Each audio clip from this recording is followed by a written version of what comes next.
여러분, 이 이중양도라고 하는 것은 무엇을 얘기하는 것이냐면, 이중매매하고요, 우리가 제1하고 제2가 매매잖아요. 매매만 해당하는 게 아니에요.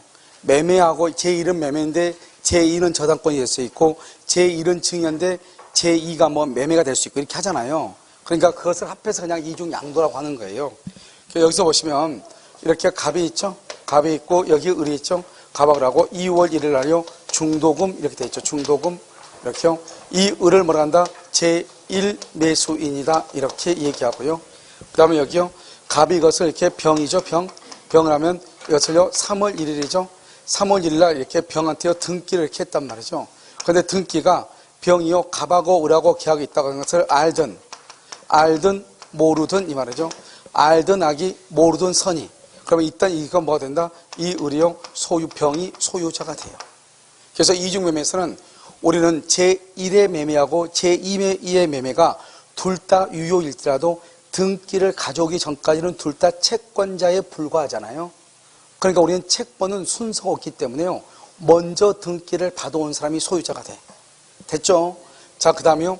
이 병이요. 예를 들어서 적극 가담하잖아요. 등기했는데 적극 가담해서 등기하죠? 그럼 이것은 무효가 돼요. 이때 무효는 어떤 무효이다? 그것은 절대적 무효이고요. 절대적 무효. 이 절대적 무효는 선의의 제3자에게도 주장할 수 있죠. 따라서요. 만약에 병이요. 정한테 넘기죠. 정은 뭐를 분문하고 선, 악을 불문하고 보호되지 않고요. 그 다음에 두 번째는요. 절대적 무효이죠. 절대적 무효니까 이건 뭐가 안 돼요? 추인이 안 되고요. 추인이 안 되고 또 한 가지는요. 여기서 이게 절대적 무효이죠. 그러니까 어떻게 해요? 갑하고 을하고 병을 이렇게 있죠. 그럼 절대적 무효면 이때요. 갑은 병에게 등기 말소를 청구할 수가 있어요? 없어요? 없다. 왜요?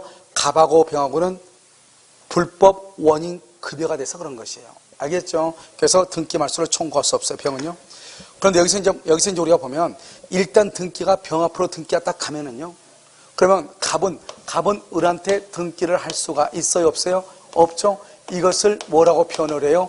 이행불능이다. 이렇게. 그럼 이행불능은요. 뭐 없이 최고 없이 계약을 해제할 수 있고요. 그 다음에 손해배상을 청구하죠. 항상 이러면요. 이행불능을 원인으로 하는 손해배상이라고 하는 것은 아까 한번 했었는데 언제 기준으로 채무불이행 또는 이행불능 당시 시가를 기준으로 하는 거예요. 언제죠? 3월 1일 이렇게 3월 1일 병 앞으로 등기가 됐을 때. 그래서 이행불능 당시 시가를 기준으로 손해배상을 하는 거예요. 그 다음에 갑이요 을한테요 중도금을 넘겨받았죠. 그러면 중도금을 넘겨받으면 그러면 어떻게 돼요? 그러면 갑은 을한테 이제 을하고 계약금의 배액을 제공하고 해지할 수 없잖아요. 그럼 어떻게 돼요? 을하고 중대금을 딱 받으면은 이제는 등기소를 잘 보관하고 있다가 만약에 을이요 잔금을 지급하면은 을한테 등기를 해줘야죠. 그러면 이것을 우리는 뭐란다? 타인의 등기 사무를 담당한다 이렇게 얘기해. 이러한 등기 사무를 담당하는 자가 을한테 등기하지 않고 병한테 등기한 것을 이것을 배임죄라고 얘기하는 거야. 배임죄. 이 배임죄를 다른 말로 뭐라고 한다? 불법 행위라고 얘기하고요. 불법 행위에 의해서 뭐가 있다? 손해배상 이렇게 청구해. 이 두 가지는 선택을 해. 선택. 둘 중에 하나를 선택을 해. 선택. 알겠죠? 이렇게. 그러면 갑이 을한테 등기하지 않고 병한테 등기한과 동시에 갑은 배임죄가 돼. 그러면요, 이 병은 아무런 죄가 없어, 원칙적으로. 왜요? 우리는 남하고 계약을 했다고 하는 것을 알면서도 계약을 할 수 있으니까. 알든 이것을 말한다? 악이죠? 악이어도 이 사람은 소유자가 된다고요. 그런데 어느 경우는요, 이 사람이 적극가담이란 말은 이 적극가담이라는 것은 알면서 매도를 요청하고 유도해. 매도를 요청하고 유도한단 말이에요. 유도가 뭐죠? 기망을 한다 이 말이죠. 속여가지고 자기한테 팔라고. 알겠죠? 을하고 계약했어도 관계없으니까 모든 책임을 내가 질 테니까 나한테 팔아라 이 말이죠. 그렇게 해가지고 갑이 이 병의 말 못 믿고 병한테 팔고 등기해줬다 이 말이죠. 이런 경우를 적극가담 무효라고 하는 거예요. 그러니까 우리가 악의만 돼도 소유자가 되는 거예요. 그런데 여기에서요, 이 을은 지금 현재 등기가 됐어 안 됐어? 안 됐죠. 그러니까 이 사람은 소유자다 아니다? 소유자가 아니죠. 소유자가 현재 아니죠. 현재 소유자가 아니니까 그러면요 여기서 이제 이렇게 하는 거예요. 여기서 을은요, 을은 병에게, 이렇게 병에게, 을이 병에게 이 말이요. 여기서 직접요, 직접 소유자가 아니죠. 직접 이전 등기를 청구할 수가 있어요, 없어요? 없죠. 그 다음에 누구를 했어요? 갑을 뭘 해서? 대위에서 병 등기의 말소를 청구하고요. 다시 갑한테 자기 앞으로 이전 등기를 해달라고 해야 돼요. 알겠죠? 그 다음에 여기서는요, 채권자 취소권이요. 채권자 취소권이 된다, 안 된다? 안 돼. 채권자 취소가 안 돼요. 여러분, 채권자 취소권은 어디에만 된다? 통정 허위 표시. 그런데 이중매매는 된다, 안 된다? 안 돼. 자, 세 번째는요, 간섭상 법정 지상권이 성립한다, 안 한다? 안 한다. 그 다음에 마지막 하나는요, 언제나 언제 행사한다? 재판상 행사. 그래서 채권자 취소권의 4대 중요한 거예요. 알겠죠? 4가지. 그래서 을은병한테 이렇게요, 직접 행사 안 되고, 대위에서 되고, 채권자 취소권 안 되고, 이렇게. 그런데요, 이 을은병한테요, 직접 뭔 행사할 수 있다? 손해배상. 손해배상은 뭐 할 수 있어? 청구할 수 있어. 왜 직접 청구한다? 지금 갑이 을한테 배임죄를 저질렀죠. 이 배임죄를 저지른 것에 대해서 병이 적극 가담했죠. 적극 가담했으면은 병도 배임죄의 공범이다 이 말이죠.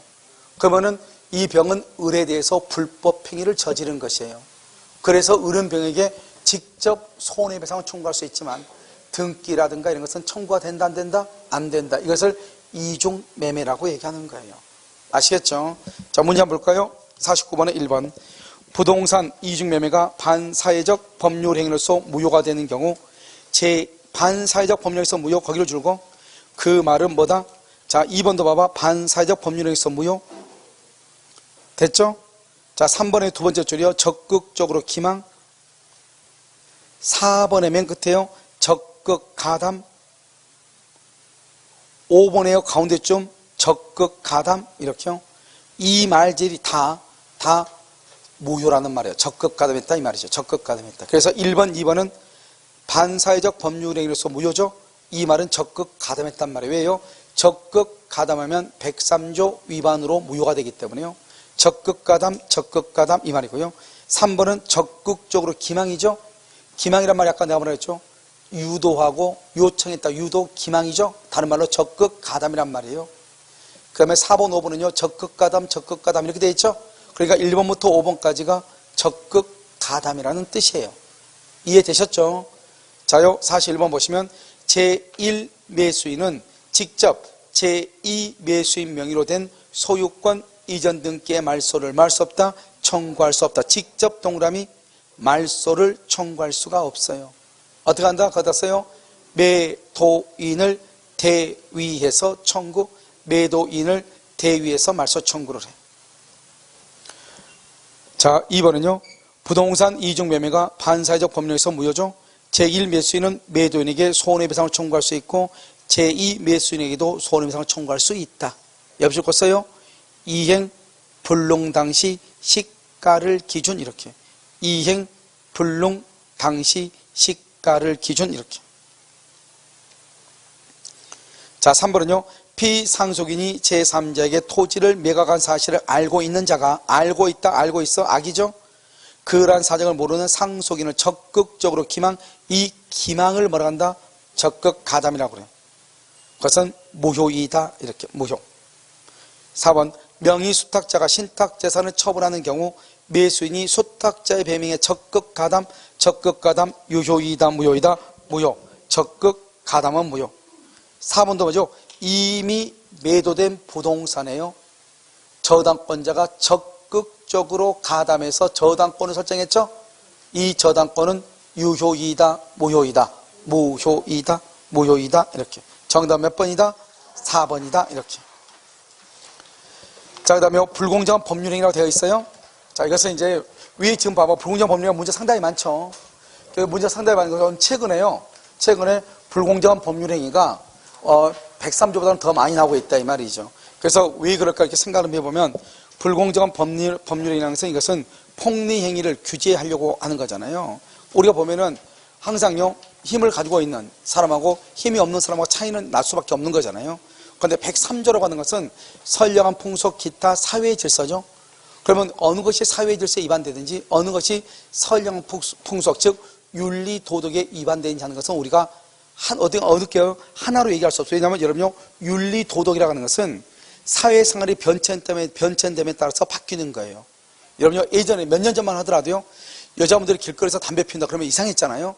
지금은요, 누가 담배 핀다고 해서 쳐다보는 사람이 있어 없어요? 없어요. 그만큼 벌써 이렇게 바뀌었단 말이죠. 얼마 전까지 하더라도 우리가 이혼했다 그러면요, 그런 말을 꺼내기가 상당히 애매했잖아요. 근데 지금 봐봐, TV에요, 한번 다녀왔다잖아요. 알겠죠? 한번 다녀왔다. 이거요, 그냥 그렇다고 얘기하는 거잖아요. 알겠죠? 그러니까 지금은 우리가 가지고 있는 어떤 가치가 이런 것이 많이 바뀌죠. 그러니까 이 103조에 관한 것을 뭐라고 하나로 딱 정의하기가 어렵단 말이에요. 시대가 바뀌니까. 알겠죠? 그런데요, 104조로 가는 것은 그렇지 않죠. 언제나 힘이 있는 사람과 힘이 없는 사람 간에 어떤 불균형이 있을 수밖에 있어요, 없어요? 있단 말이죠. 그러니까요, 아무래도 안정적인 것은 103조보다는 어디가 더 안정적이다? 104조가 좀 더 안정적이죠. 알겠죠? 그러다 보니까 최근에는요, 104조에 관한 문제가 모든 국가시험에서 더 많이 나오고 있고요. 최근 2년간의 것을 보면은요, 103조보다는 104조가 훨씬 더 많이 나왔어요. 아시겠죠? 우리 시험도 최근에 그렇고. 자, 그래서 보시면, 자, 제목이 뭐다? 불공정이죠? 불공정한 법률행위죠. 법률행위죠? 이것을 뭐란다?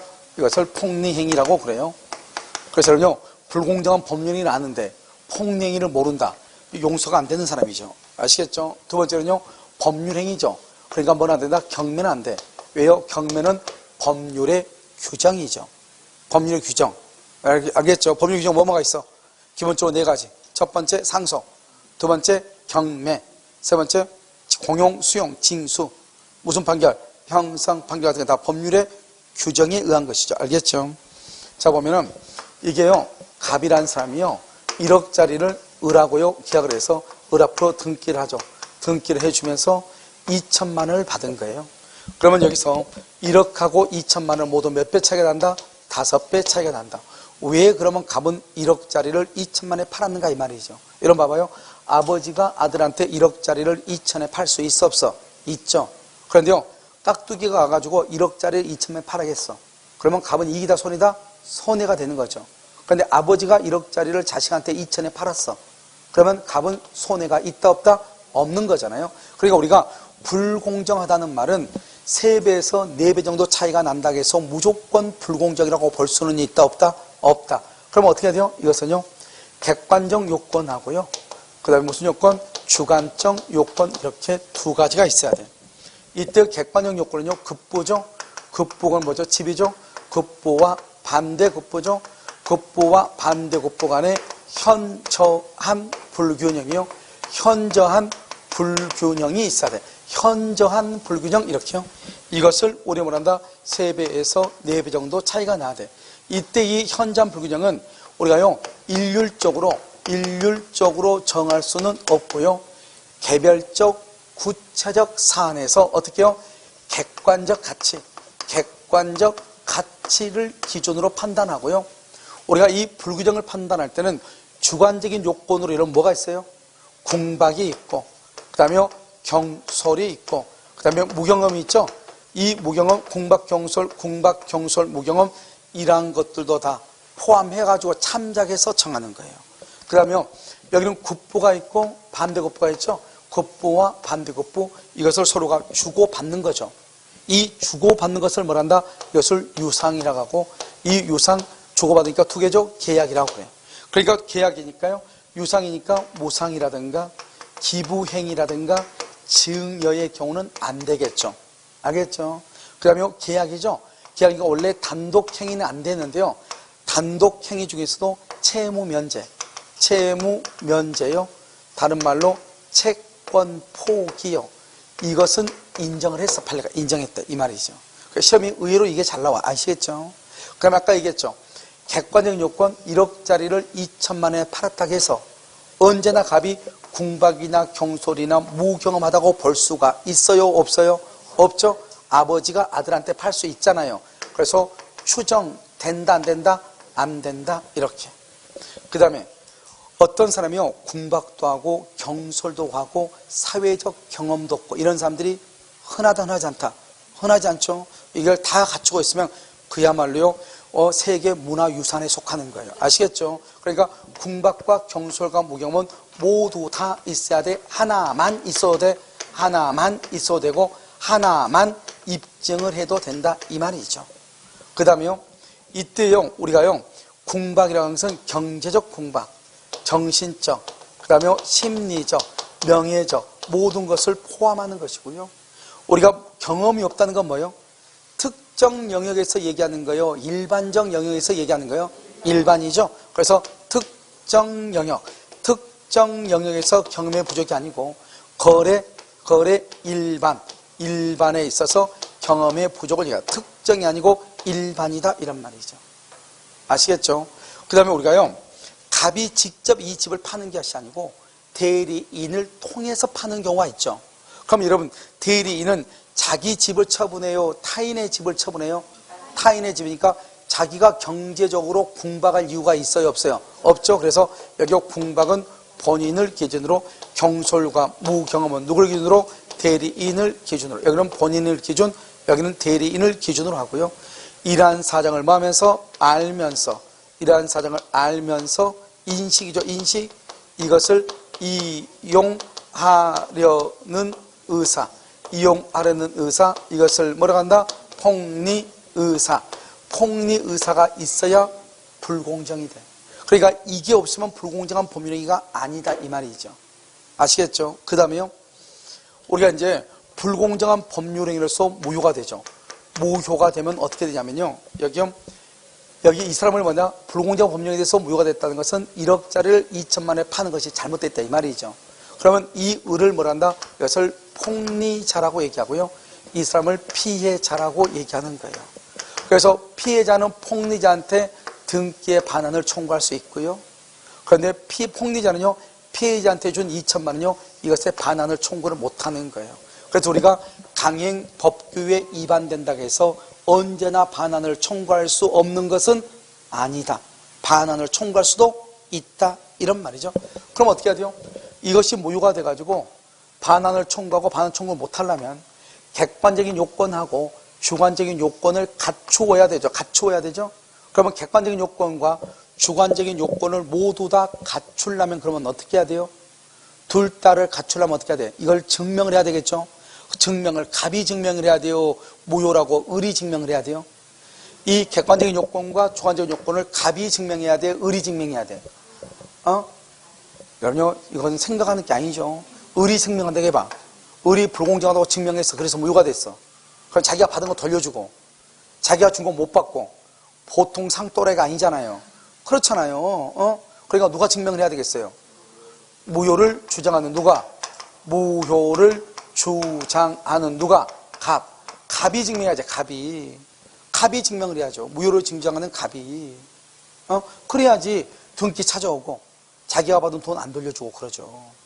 이때 무효는 어떤 무효예요? 절대적 무효죠. 여러분 절대적 무효는 뭐예요? 누구에게 대항할 수 있다? 선의의 제3자. 선의의 제3자에게 뭐 할 수 있다? 대항할 수 있다. 그러니까요 을이 이것을 병한테 처분하죠. 그럼 병은 뭘 본문하고? 선, 악을 본문하고 보호된다 안 된다? 안 된다. 선이어도 보호가 안 된다 이 말이죠. 그 다음에 이때 무효는요 이때 무효는 두 가지요.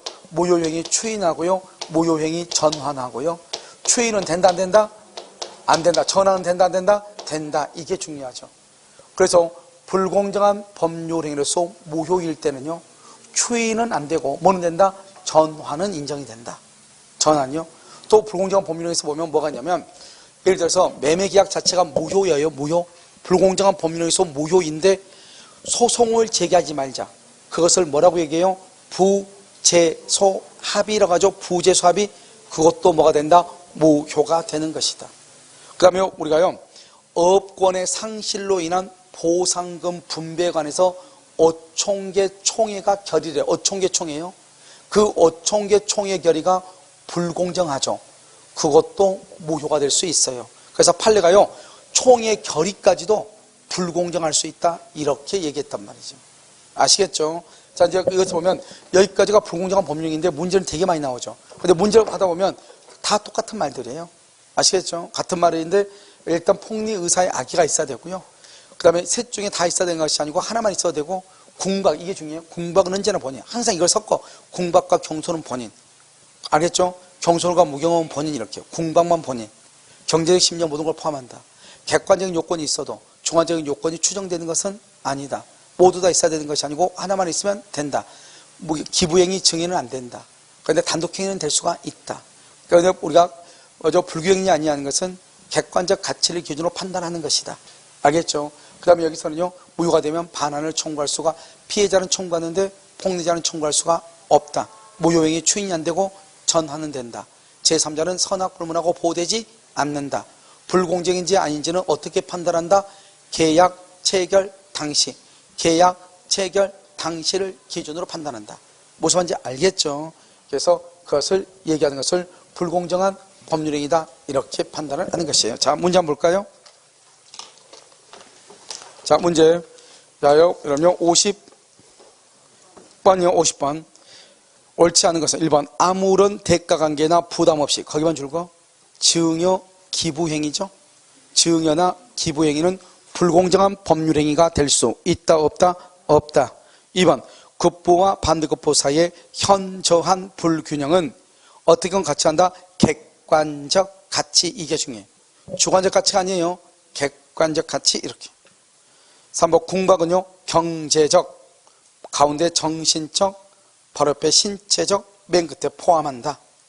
4번. 불공정한 법률행위는 무효행위 전환. 전환은 적용이 되고 뭐가 안 된다? 추인이 안 된다. 그래서 4번 틀렸죠? 4번은요, 뭐가 안 된다고 해야 돼? 추인이 안 된다고 해야죠. 전환은 적용될 수가 있다. 5번은요, 대리행위의 경우 경솔과 무경험은 대리인이죠. 궁박은 누구다? 본인. 가장 시험에 많이 나와, 5번이. 정답 4번. 51번은요, 당사자 궁박, 경솔, 무경험으로 인하여 현저하게 공정을 잃은 법률행위는 무효이죠. 어떤 무효? 절대적 무효. 선의의 제3자에게도 대항할 수 있다, 이렇게. 2번. 굿부간 현저한 불균형이 있더라도 당사 측에 사정을 하면서 이를 줄고 이용하려는 의사를 뭐라 한다? 폭리 의사가 없다면 불공정한 법률행위가 아니다. 자, 3번. 무경험이죠. 그럼 무경험이란 건 뭐예요? 특정이다, 일반이다. 일반이다. 그래서 특정 영역에서 경험의 부족을 말하는 것이지, 틀렸죠? 거래 일반에 있어서 경험의 부족을 말한다. 3번 틀렸죠? 4번. 불공정한 법률행위로서 무효인 법률행위는 추인에 의해서 뭐가 될 수 없다?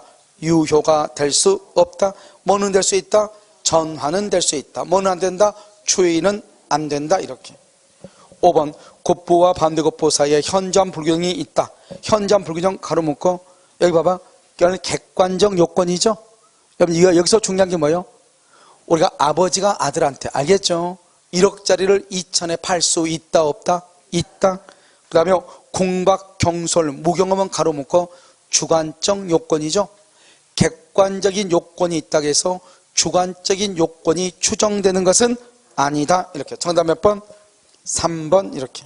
52번 옳지 않은 것. 불공정한 법령이가 성립하기 위한 요건인 궁박, 경솔, 무경험은 일부만 갖춰도 충분하다. 일부만, 이렇게. 불공정한 법률행위의 요건에 관한 증명책임은 누가 한다? 무효를 주장하는 자. 그래서 맨 위에 써봤고 바로 그 위에다가 우리가 입증책임했어요. 입증책임에서 무효를 주장하는 자. 무효를 주장하는 자가 입증책임을 지는 것이 세 가지가 있어. 입증이 무효를 주장하는 자가 누구누가 있죠? 107조, 108조, 104조. 그래서 104조, 107조, 108조. 104조, 107조, 104조, 107, 108, 104조. 알겠죠? 그래서 비진의 표시, 통정의 표시, 불공정한 법률행위에서는 무효를 주장하는 자가 입증 책임을 지는 거예요. 그래서 유효를 주장하는 자가 있다. 틀렸죠? 3번. 토지 매매가 불공정한 법률행위로서 무효이면 무효 동그라미 절대적이죠.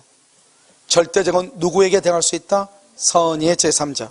전득한 제3자는 선의이더라도 소유권을 취득하지 못한다. 4번 경매 동그라미 경매. 경매는 불공정한 법률행위가 성립할 수 있다 없다? 없다. 무효를 주장할 수가 없다. 경매는 안 돼. 왜요? 법률의 규정이니까. 규정. 불공정한 법률행위는 법률행위 의사 표시가 있어야 되죠. 그런데 경매는 법률의 규정이죠. 그래서 안 된다. 자, 그 다음에 5번은요. 불공정한 법률행위에 해당하는지 여부, 줄고 해당하는지 여부, 법률행위 당시를 기준, 그렇게. 다른 말로 계약 체결시. 그래서 103조와 104조는 동일하게 법률 행위시를 기준으로 판단을 해. 아시겠죠? 정답 2번. 자, 53번 옳지 않은 것은요. 폭리행위에 악의가 없다. 악의가 없다. 우리가 이용하려고 하는 의사가 없죠. 그러면 불공정한 법률행위가 성립한다 안 한다? 안 하죠. 또는요. 급부와 반대급부 사이에 현저한 불균형이 없다. 불균형이 없다. 불공정한 법률행위는 성립하지 않는다. 2번 업권의 소멸로 인한 손실보상금 분배에 관해서 줄과 어총계 총회의 결의. 어총계 총회가 어총계 뭐죠? 총유죠. 이 어총계 총회의 결의도 판례가 불공정할 수 있다고 그랬어. 총회의 결의도. 알겠죠? 해당할 수 있다. 3번 증여계약 줄고 아무런 대가관계 없이 줄고 다른 말로 무상행위 점 찍고 기부행위. 무상, 기부, 증여. 이것은 불공정한 법률에 해당할 수 있다 없다? 없다? 없다. 3번 틀렸죠? 4번 매매계약이 불공정한 매매계약이 불공정한 법률행위에 해당하는 경우 특별한 사정이 없는 한 불이익을 입게 되는 당사자가 그 불공정성을 이유로 제소하지 못하게 하는 부제소합의. 이런 부제소합의 그것도 유효이다 무효이다 무효이다 무효이다 이렇게.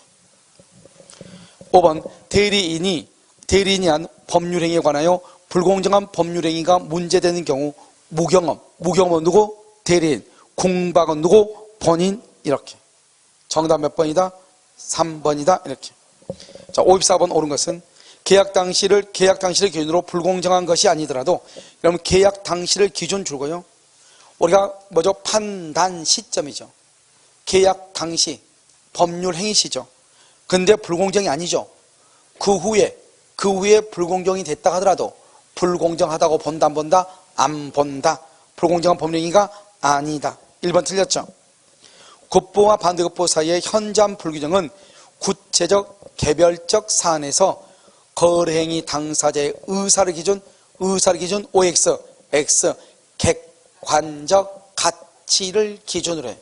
그래서 개별적 구체적 사안에서 객관적 가치를 기준으로 이렇게. 2번 틀렸죠? 3번 급부와 반대급부 사이의 현저한 불규정을 판단함에 있어서 피해 당사자의 궁박, 경솔, 무경험의 정도도 고려해야 돼. 아까 얘기했죠?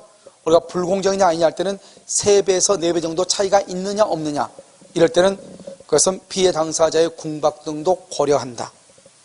4번 폭리행위는 피해자에게 궁박 상태가 존재한다는 사실에 대한 폭리자의 줄과 인식만으로 OX, X서 이용하려는 의사가 있어야 돼.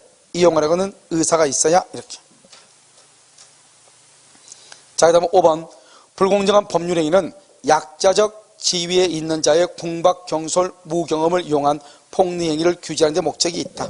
정답은 몇 번이다? 5번이죠. 자, 56번은요. 55번 옳지 않은 건 궁박은 뭐죠? 경제적 줄고요. 바로 옆에 정신적, 심리적도 포함은 한다 안 한다? 한다. 1번 틀렸죠? 2번요. 강제 경매 동그라미요. 경매는 불공정이다 아니다? 아니다. 불공정한 법률행위가 성립될 수 없다. 3번 급부와 반대급부 사이의 현저한 불규정은 이것을요 어때요? 바로 밑에 개별적 구체적 사안에서 사회의 통념에 따라 결정을 해. 개별적 구체적으로 이렇게. 4번 피해자의 궁박, 경솔, 무경험을 이용하려는 폭리자의 악의. 폭리자가 뭐죠? 이용하려는 의사. 그러면 우리가 불공정한 법률 행위가 성립하려면 폭리행위에 악의가 있어야 돼, 없어야 돼? 있어야 돼. 없으면 절대로 안 돼. 성님 요건이다. 이렇게. 불공정 행위의 피해자는 피해자는요 이미 이행한 것에 반환을 말 수 있다, 청구할 수 있다. 옆줄 긋고 폭리자는 반환 청구 X. 그래서 폭리자는 반환을 청구할 수가 없어요. 누구만 청구할 수 있다? 피해자만 청구할 수 있다. 이렇게. 아시겠죠? 자, 여기 한번 봐봐요. 이게 이제 우리가 불공정한 법률 행위인데요. 불공정한 법률에서 시험에 나오는 것도 쭉 보면은 어디가 주로 나온다? 이용하려고 하는 의사. 폭리 의사가 있냐 없냐 이 말이죠. 알겠죠? 인식만으로 된다 안 된다? 안 된다. 그 다음에 우리가 또 보면 여기 무경험 시험에 찾아오신 무경험. 무경험은 일반이다, 특정이다. 일반이다 이렇게요. 궁박은 경제적 모든 걸 포함하는데 아무튼 대리인에 의할 때는 궁박은 누구? 본인.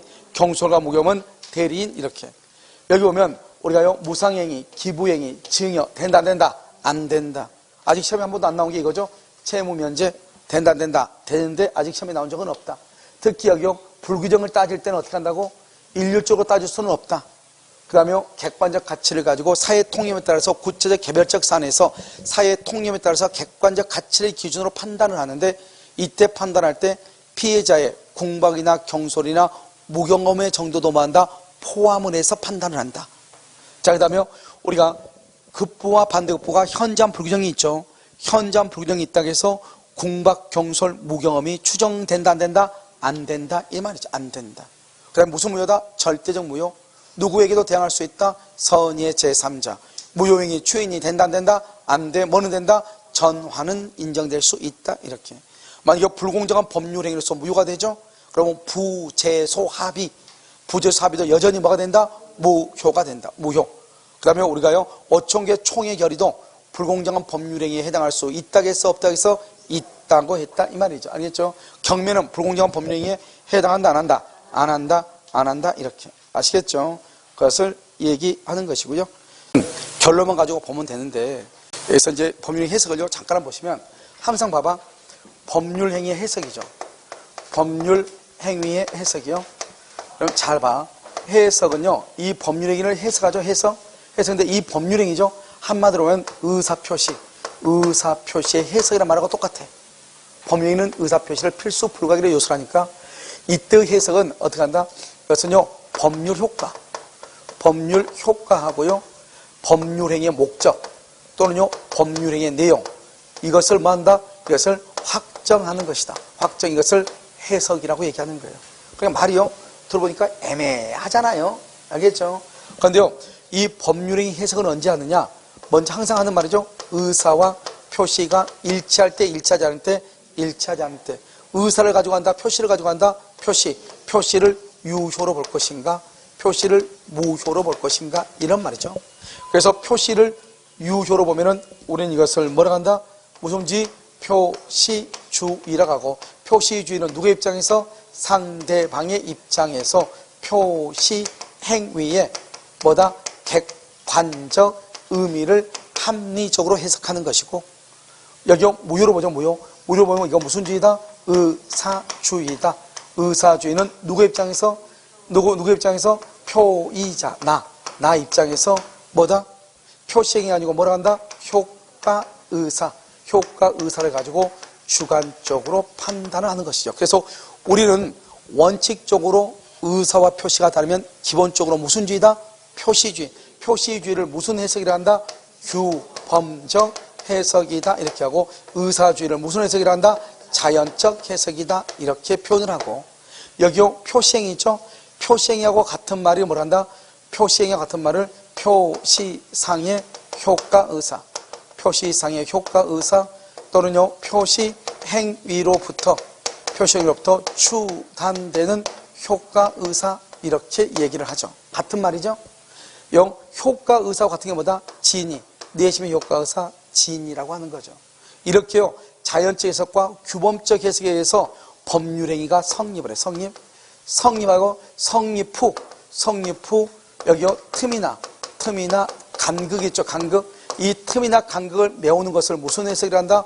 보충적 해석이라고 하고요. 이 보충적 해석은 당사자의 가정적 의사를 가지고 해석하는 것이다 이런 말이죠. 상상적 의사. 여기서 봐봐요. 우리가 자연적과 규범적 해석에 의해서 법률행위가 성립을 해요. 성립했는데 틈이나 간극이 있어. 틈이나 간극은 단독행위일 때 틈이나 간극이 많겠어요? 계약일 때 많겠어요? 뭘 생각을 해요? 단독행위는 나 혼자 하는데 틈이나 간극이 있을 게 뭐가 있어요? 알겠죠? 계약은요, 두 사람이 같이 하는 거잖아요. 나는 A라고 했는데 저기서는요, Ö라고 들을 수 있어, 없어? 있잖아요. 여기서 뭐라고 한다? 우리 집 들어오는데요. 아, 여기 신발장이 너무 지저분해서 이렇게 얘기하죠? 아, 예, 알았습니다. 예, 이렇게 해야 주인이, 그러면 전 임차는 어떻게 들어? 아, 신발장 새거 해주다 뭐다.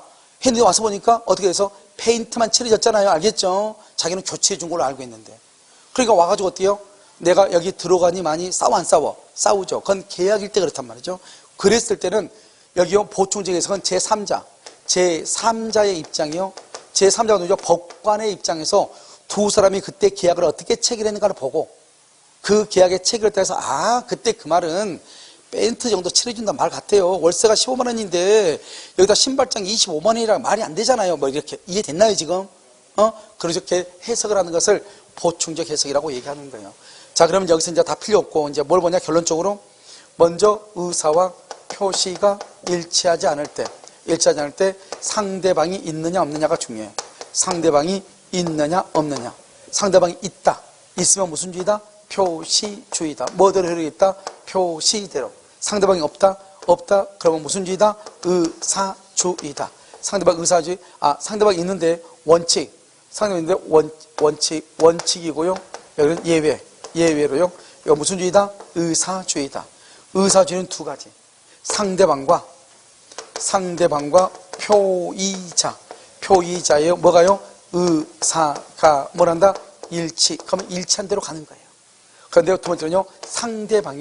상대방이 표의자의 의사를 뭐랬거나 알았거나 알 수 있었다.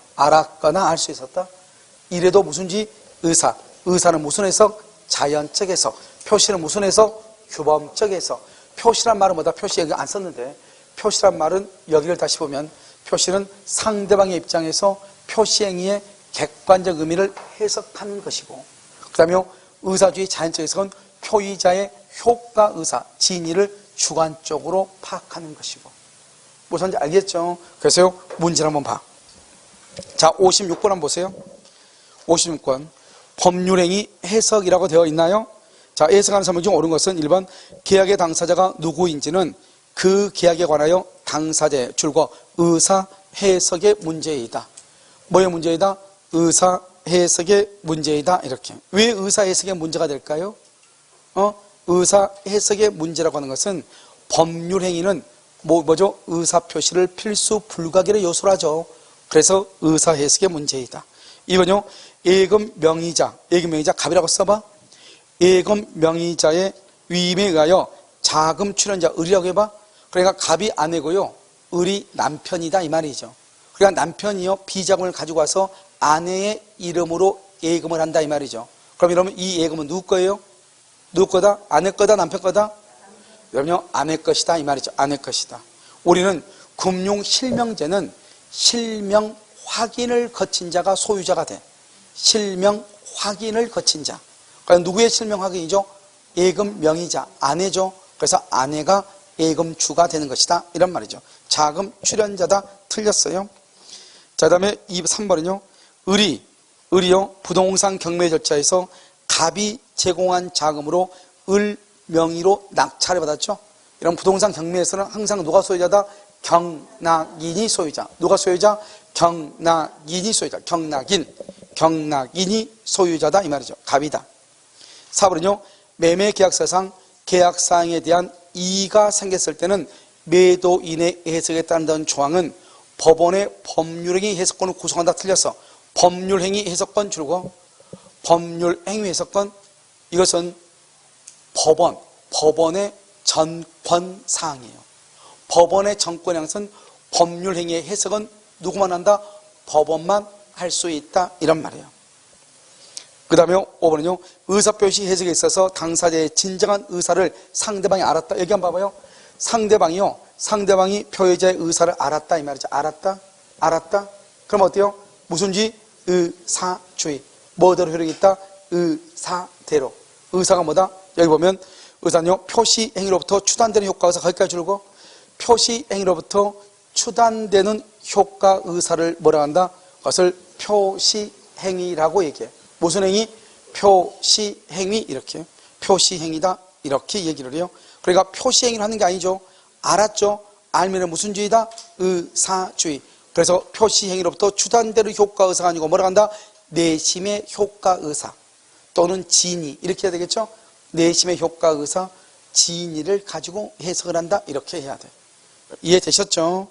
정답 몇 번이다? 1번이다. 이렇게요. 자, 57번 자연적 해석이죠. 여러분, 자연적 해석이란 말이 무슨 말이요?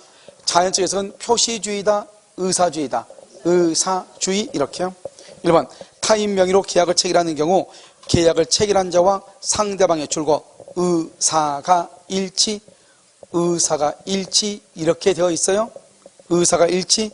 그러면 뭐대로? 일치한 의사대로.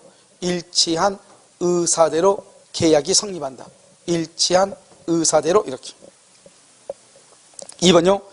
부동산 매매 계약이 있어서 당사자 쌍방 모두 집원의 착오를 일으켜 실제 합의 줄고, 실제 합의 X, 실제 합의는 X고 합의하지 않는 토지 Y, 실제 합의는 X고 합의하지 않는 것은 Y예요. 그럼 무슨 말인지 알겠죠? Y 토지에 대해서 계약을 했죠. 그래서 계약서를 작성했죠. 그럼 무슨 토지에 대해서 계약이 성립한다? X 토지. 이것을 뭐한다?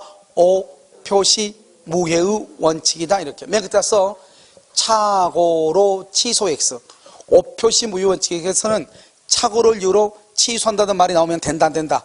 안 된다. 이런 말이 안 된다. 자, 3번 당사자가 합의한 매매 목적물의 지번에 관하여 착오를 일으켜 계약서상 목적물의 지번을 잘못 표시. 그러냐요 2번을 짧게 줄이면 3번처럼 돼. 똑같은 말이에요. 이것을 오표시 무효 원칙이라고 그래. 오표시 무효 원칙에서는 착오를 이유로 취소할 수 있다, 없다? 없다, 없다. 이렇게. 자, 4번은요. 갑이 자기 소유 고와 한 점을 을에게 960만 원에 매도할 의사, 960 줄구시고 의사로 청약을 했는데 청약세는 690으로 기재, 690 표시, 690으로 표시됐다 이 말이죠. 알겠죠? 그래서 표시가 기재되어 매매계약이 체결됐는데 여러 사정으로 690의 매매계약이 성립한 것을 보는 거. 690. 이것은 자연적이다, 규범적이다. 규범적 해석이라고 얘기하는 거예요. 규범적. 만약에 960이면 뭐대로? 의사주의니까 자연적이다 이랬는데요. 표시되죠. 표시니까 얼마다? 690. 그러니까 690이니까 뭐다? 규범적. 이렇게. 5번 계약의 해석은 계약서의 문구에만 고해될 것이 아니라 그 문헌의 취지와 취지에 따름과 동시에 논리칙과 경험률에 따라서 당사자의 뭐를 연구한다? 진의를 연구. 그래서 진의를 연구하는 것이다. 이렇게. 그래서 자연적 해석 정답 몇 번이다? 3번이죠. 자, 58번 법률행위 해석이라고 되어 있나요? 해석되어 있어요. 1번 갑이 을의 행세를 하여 을 명의로 병과 부동산을 매수했죠. 갑이요 을의 행세를 했어요. 그래가지고 병하고 계약을 했어요. 그럼 누가 계약의 당사자가 이제 문제가 되죠. 그런데요, 두 번째 줄 봐봐. 병이 누구를 계약의 당사자라고 했다? 갑을. 여러분 봐봐. 여기 봐봐. 여기. 지금 여기 보면, 여기요. 카메라. 제가 가서 오면, 여기요. 여기 오면 표시주의가 되어 있죠? 표시주의가 지금 여기 규범적이죠. 규범적으로 보시면, 여기 지금 상대방이 있죠. 우리 항상 상대방의 입장에서는 표시행위의 객관적 의미를 해석하죠. 그러면 지금 보면 지금 의사 표시가 다르다는 거죠. 지금 의사 표시가 다르죠. 그럼 여러분 의사 표시가 다르니까요. 그러면 뭘 가지고 해석을 하는 거예요? 의사를 가지고 표시를 가지고 표시죠. 표시는 누구의 입장에서? 상대방의 입장. 항상 이렇게 되는 거예요. 표시는 상대방의 입장이다. 아시겠죠? 그러니까 지금요 봐봐요. 갑이요 을의 이름으로 계약을 하잖아요. 그러면 계약 당사자가 갑인지 을인지 알아요? 몰라요? 모르잖아요. 그럼 모르니까 그러면 어떻게 하는 거예요? 그러면 누구의 입장에서 보는 거예요? 일단 일치란 말이 있으면 일치한 대로 가. 그러면 일치란 말이 지금 있어 없어? 없죠? 없으면 어떻게 가는 거예요? 상대방이 누구를 계약의 당사자로 생각을 했는가? 그런데요, 병은 지금 누구를 계약의 당사자로 했다? 갑. 그러면 갑과 병이 계약의 당사자인 거예요. 갑과 병이. 무슨 말인지 알겠죠? 자요, 2번. 2번은요, 계약의 해석은, 봐봐. 아무 말이, 여기 봐봐. 아무 말이 없이 그냥 계약의 해석 그랬죠. 그럼 우리가 계약을 해석한다고, 뭐가 계약을 해석한다고 그랬죠? 의사와 표시가 일치하지 않죠. 일치하지 않으면 아무 말이 없으면 원칙적으로 무슨 주의죠? 표시주의나 표시주의. 원칙적으로 표시주의. 아무 말이 없으니까. 그러니까 표시주의는 뭐죠? 표시주의는 누구의 입장에서? 상대방의 입장에서 표시행위의 객관적 의미를 해석한다. 이렇게 표현을 하는 거예요. 무슨 말인지 알겠죠? 그럼 거기 한번 보시면요. 지금요, 표시행위에 부여한 객관적 의미를 확정한다. 이렇게. 그걸 규범적 해석, 표시주의다. 이렇게 얘기하는 거예요. 자, 그럼 3번은요. 행위자와 명의자 중 누가 계약의 당사자인가에 관해서 의사가 불일치. 여러분, 일치하면 일치하는 의사들이죠? 불일치하면 무슨 주의죠? 표시주의죠? 표시주의를 무슨 해석이죠? 규범적 해석이죠? 표시주의는 누구의 입장에서? 상대방의 입장에서. 그러니까 상대방의 관점에서 이런 말을 쓰는 거예요. 됐죠, 지금? 자, 4번은요. 당사자의 진정한 의사를 알 수 없다? 의사 모른다잖아요. 그럼 지구상에 의사하고 표시밖에 없는데, 의사 모른대. 그러면 뭘 가지고 해석한다? 표시. 표시를 뭐라고 한다? 맨 끝에서 표시행위로부터 추단되는 효과의사. 이렇게. 여기 봐봐, 여기. 표시행위로부터 추단되는 효과의사. 이것을 뭐라 한다? 표시행위라고 얘기하는 거예요. 그래서 표시행위를 가지고 해석하는 거예요. 왜요? 의사와 표시가 일치한다, 일치하지 않는다? 일치하지 않으니까 이렇게. 그 다음에요, 5번은요, 계약의 해석을 통해서 보충되는, 보충이죠. 보충 봐봐, 여기 한번 봐봐. 보충적 해석이죠. 우리가 특히 보충적 해석의 가장 중요한 키워드는 주로 계약에서 큰 힘을 발휘한다. 틈이나 간격이 있으니까 이때는 무슨 의사를 가지고? 가정적 의사. 누구의 입장에서? 제3자의 입장에서. 한번 볼까요? 계약의 해석을 통해서 보충되는 당사자의 의사는 주관적인 의사가 아니고 거래의 광해행위나 신의체계 등에 비추어 줄고 객관적으로 추인되는 의사. 여러분, 객관적이란 말이 뭐예요? 나를 얘기해요? 일반인의 입장이에요? 일반인. 그러니까 뭐다 써? 거기 법관 가로 열고 닫고 제3자. 법관 가로 열고 닫고 제3자의 입장에서 이 말이죠. 객관적으로 추인되는 의사다. 이렇게. 알겠죠? 객관적으로 추인되는 의사, 제3자의 입장에서 이렇게 얘기를 하는 거예요. 지금 이해되셨나요? 그럼 여기 봐봐. 이제 지금 여러분요, 우리가 이제 법률 해석은 전부 다 봤는데, 법률 해석이라는 것은 여러분들이 보는 것처럼 복잡한 것이 아니고 되게 간단한 것이에요. 알겠죠? 우리가 이제 처음에 막 강의할 때는 막 법률 해석은 뭐라 얘기하지만, 일단 우리가 딱 두 개밖에 없는 거예요. 의사를 모르면 뭐로 가면 되고, 표시로 가면 되고, 알겠죠? 그 다음에 두 사람 간의 의사가 일치하면 어떻게 하면 되고, 일치한 대로 가면 되는 거 간단하죠. 자, 두 번째요. 우리가 법률 행위를 해석한다고 하는 것은 처음부터 의사와 표시가 일치한다, 일치하지 않는다, 일치하지 않는다. 일치하지 않으니까 해석하는 거예요. 그럼 일치하지 않으면 원칙적으로 무슨 주의다? 표시주의. 그럼 표시주의니까 여기요, 58번의 2번처럼 표시행위의 객관적 의미를 합리적으로 해석한다, 이런 말이 무조건 나오는 거예요. 왜? 이게 원칙이니까. 의사와 표시가 일치하지 않는다, 법률 행위를 해석한다, 원칙적으로 표시주의니까. 그러니까 2번은 원칙 표시주의, 규범적 해석을 얘기하는 거예요. 여러분 이해되셨나요? 그러니까요, 지금 여기 나와 있는 것들이 다 문제가 뭐죠? 지문들이 우리가 이제 다 기존에 다 기출됐던 지문인데요. 이것은 우리가 이제 뭐가 중요하냐면, 법무사 시험에 나온 것 중에서 당사자를 확정하는 거예요. 당사자. 누가 계약의 당사자냐? 알겠죠? 신경 쓸 필요 하나가 없어. 뭐죠? 만약에 예를 들어서요, 누군지 갑이 을의 이름으로 나하고 계약을 했어. 그런데요, 상대방, 항상 그러면 상대방 입장에 봐. 상대방이 누구를 계약의 당사자로 생각했는가? 그럼 그 사람이 계약의 당사자예요. 알겠죠? 그런데요, 세 사람이요, 갑이요, 을의 이름으로 계약을 했는데요, 을의 이름으로 병하고 계약했는데, 이 갑하고 병하고 사이의 합의는요, 갑이 계약을 한 것으로 합의가 돼 있어. 그러면 당연히 계약의 당사자가 누구예요? 합의한 대로 갑하고 병인 거예요. 간단해 아주. 그러니까 당사자를 확정하는 것은 일단은 일치가 돼 있다 그러면 일치한 대로 가는 거예요. 그럼 만약에 일치란 말이 없죠? 불일치한다? 그럼 무조건 누구의 입장에서 보는 거예요? 상대방 입장에서 누군가, 그것만 보면 돼. 알겠죠? 그것은 당사자 확정에 관한 것이고 아주 간단해요. 그런데 여러분들이 이제 금융실명제에서는 누구를 소유자로 보냐? 실명 확인을 거친 자를 소유자로 봐. 예금 주로 본단 말이에요. 실명 확인. 그러니까요, 아무리 돈을 자금 출연자가 누구냐, 그건 절대로 중요하지 않아요. 알겠죠? 실제로 누가 실명 확인을 거쳤느냐, 그 사람이 예금주가 되는 것이에요. 무슨 말인지 알겠죠? 그래서 여러분요, 여기까지 해서 거의 한 60문제 가까이 풀어봤는데요. 일단 여러분들이 여기까지 나오는 거 58번 문제까지 푸시고, 다음 주에는 어디까지냐? 다음 주는요, 아마 무권대리, 여기는 다음 주는 좀 더 진도가요, 앞에 부분이 지금 우리가 너무 그래서 그렇지 진도가요 조금 빠르지 않을까 해서 기본적으로 무권대리 전까지는 나가고요, 무권대리 복대리까지요, 문제요 122번까지. 알죠? 아주 기본적으로 여기까지 나가고, 혹시 나가게 되면요, 무권대리까지 나갈 수 있으니까 혹시 여러분요, 여유가 되면 무권대리까지 공부하시고, 안 되면 무권대리 전까지, 아시겠죠? 무권대리 전까지 공부를 해오시면 돼요. 그리고 일단 여기까지 하고요, 다시 강구하도록 그렇게 하겠습니다.